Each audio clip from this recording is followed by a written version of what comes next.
Дамы и господа, уважаемые фотографы, у вас будет 2 минуты. Джонни Ноксвилл и Арнольд Шварценеггер.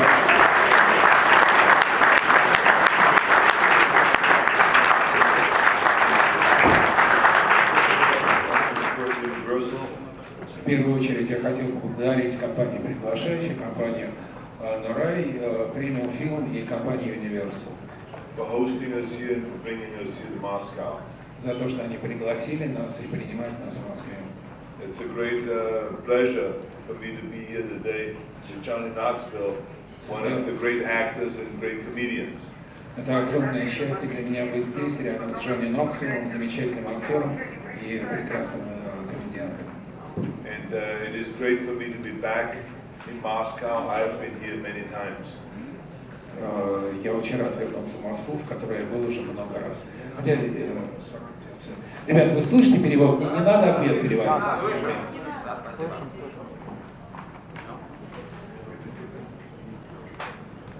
Пожалуйста. Добрый день. Портал сети Селебрити Михаил Гуревич. Во-первых, спасибо за ваше возвращение в кино. Фильм вчера понравился. Мне хотелось бы спросить, как ваш опыт, полученный в политике, повлияет на вашу деятельность в искусстве? Может быть, вы захотите сыграть какого-то реального исторического героя, что сейчас популярно, ведь в списке на Оскар в этом году несколько лет основанных на реальных событиях. Спасибо.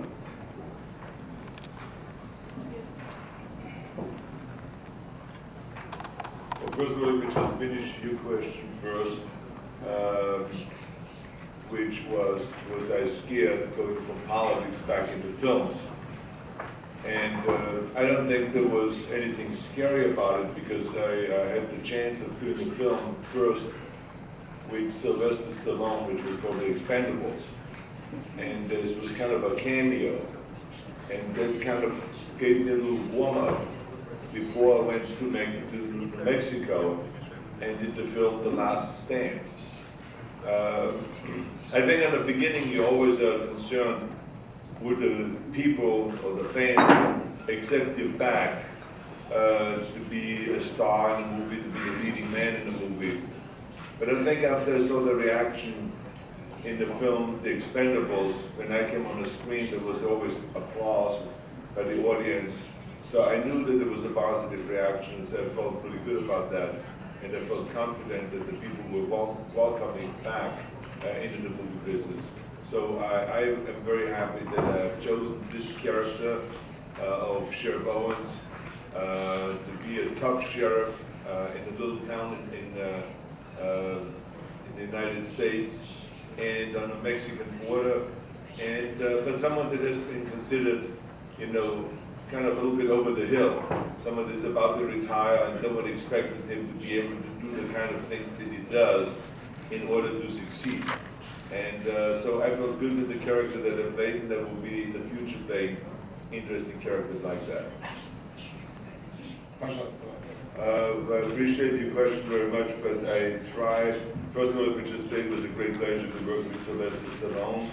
I've done the Expendables movies with him, and it's always a lot of fun working with him because he's a very passionate man. But I would like to talk more about the movie The Last Stand, since that's the movie that I'm here to promote. And like I said, it's a great pleasure for me to be here with Johnny Knoxville. And you should ask him also some questions because he has been such an important character in the movie The Last Stand, because he creates the comic relief, which is so important in the movie.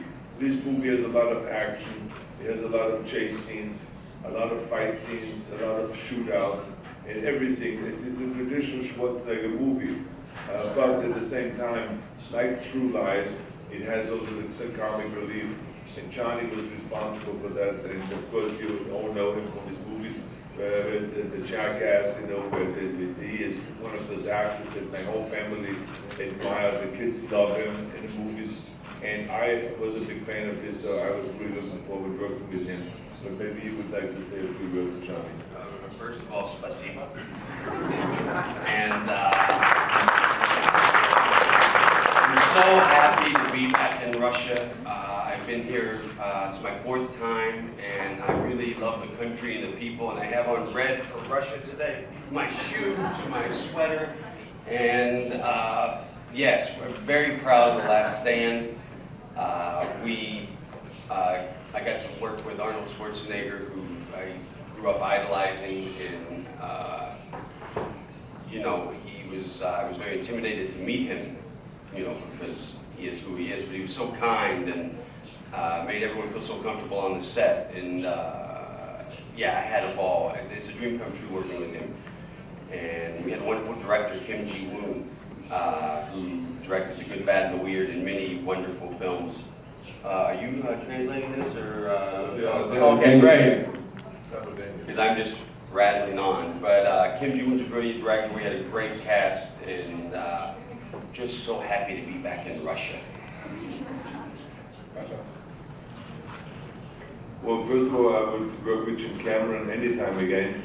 As a matter of fact, Jim Cameron is a very good friend of mine, and we have done several movies together. And the movies that we have done together all were very successful because he's a very talented director. And when we don't do films together, we work on environmental issues together. As you know, he's as much a fanatic about protecting the environment as I am. And we are together producing with Jerry Weintraub a whole series for Showtime that will be shown on television worldwide about the importance of protecting the environment. So we're working on many different levels, and we give speeches around the world about the environment and so on. He is a very talented guy, but I think he's going to be occupied with his next two projects over the next few years. No, I did not have the discussion with your president. But as you know, that our tax structure in the United States is different than in France. I always enjoy coming to Russia, and I think that he knows that. And Medvedev also knows that. And I think the people of Russia know how much I love Russia and coming to Russia. It doesn't matter to me if I come here to promote a sport. I will be back here for the Olympics, for the Winter Olympics. I think Russia in Sochi is going to do an extraordinary job. I think the world is going to be blown away by the great kind of what great hosts they will be, and what great events they're going to have there, and how well we built at Sochi. And I love coming back to promote my movies, or to be in a trade mission as governor, become as a politician, makes no difference to me. I just love coming here. It's such a beautiful town, Moscow. It's such a huge and historic place in Russia itself. It's an extraordinary place, and the Russian people are very hardworking people, and so I appreciate them. I appreciate the different culture. I appreciate the differences between the thinking of the Russians versus the thinking of the Americans or the thinking of the Austrians, and all of those things. So I'm today very happy to be here again. I think the last time I saw with popcorn and with my family, it must have been maybe 3-4 years ago. Because I have a screening room at home in my house, and so most of the movies we watch at home, and I have my children there, and I have my children's friends come over, so we usually have around 15 or 20 people in the theater and watch movies that way. In Kindergarten Cop, the character that I played in Kindergarten Cop, where I played a cop and also a kindergarten teacher, I think that character came the closest to who I am. I would say the second one is maybe, the second one probably is the character in Predator. When I go into the jungle and then all of a sudden I discover this monster, the Predator. That character that I played there is also very similar to, and that's kind of the way I would have reacted, the kind of things I would have done if I would have been under those circumstances.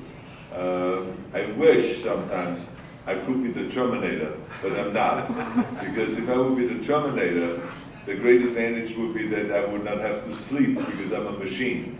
Because I hate the idea of sleeping because we waste so much time, with sleeping. But we would be so much further ahead if we could just learn something during the time when we sleep, or have another job or something like that. I think that would be cool. But it's not reality. It's just, an idea. So, but I enjoyed playing the character of Terminator because he's a machine in this industry? Well, I was in awe most of the time.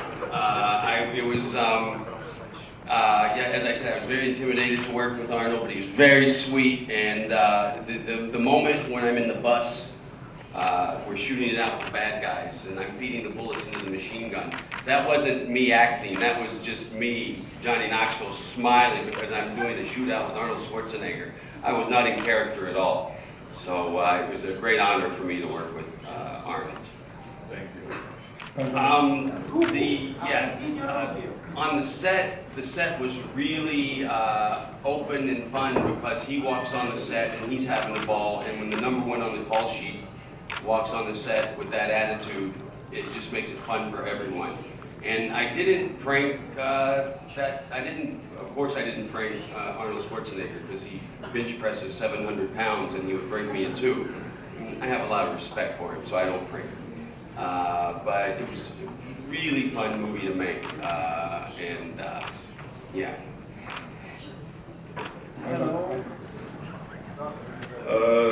Very good question. When I was 18 years old, and I was in the Austrian army, I became a tank driver, which was always my big dream. And so my dream became a reality. And I was for 1 year in the army, and for 1 year I drove tanks. I had the greatest time learning all how to drive all the big vehicles, trucks, and 16-wheelers, 18-wheelers, and all those things until they get to become a tank driver and learn how to drive tanks. I made many maneuvers with the tank and everything, so I got somewhat attached to my tank. So now I go to America. I go through my bodybuilding career, and I go through my acting career. And now it's 1990, and we are now getting involved with Planet Hollywood, with a restaurant chain. And we thought it would be cool to have in front of the restaurant my tank from the Austrian army. So it was a long process, very difficult process to get that tank. First of all, to find the tank, because by now the tank was an old tank and it was not used anymore in Austria. But the Austrian military, with the permission of the Americans, then sent the tank, found the tank exactly with the number 331 on it and sent it to America. And I had to pay for the shipping, but the rest of it was a gift from the Austrian army. And then I had it refurbished in America because it was an American tank. It was 1955 when it was the treaty and Austria became independent. America gave various different countries all over Europe American tanks. This particular one was called the M47. It's the patent tank. It's from the 50s. And so we sent that tank over to America. We refurbished it, put new engines in it, put new tracks on it, and repainted it. And it looks like brand new, and it's being used all the time. In movies, or it's used mostly also by me, driving children around and having visitors come out. I just recently had a press conference out there, and I drove all the press around in the tank, and we had a wonderful time. So it's not really considered a weapon, per se, as a fun vehicle. As a matter of fact, the cannon doesn't even shoot, because you're not allowed to shoot a cannon, driving around to Los Angeles shooting a cannon would be, I think, somewhat against the law. But I mean, it's a fun vehicle to drive around with. So thank you for the question.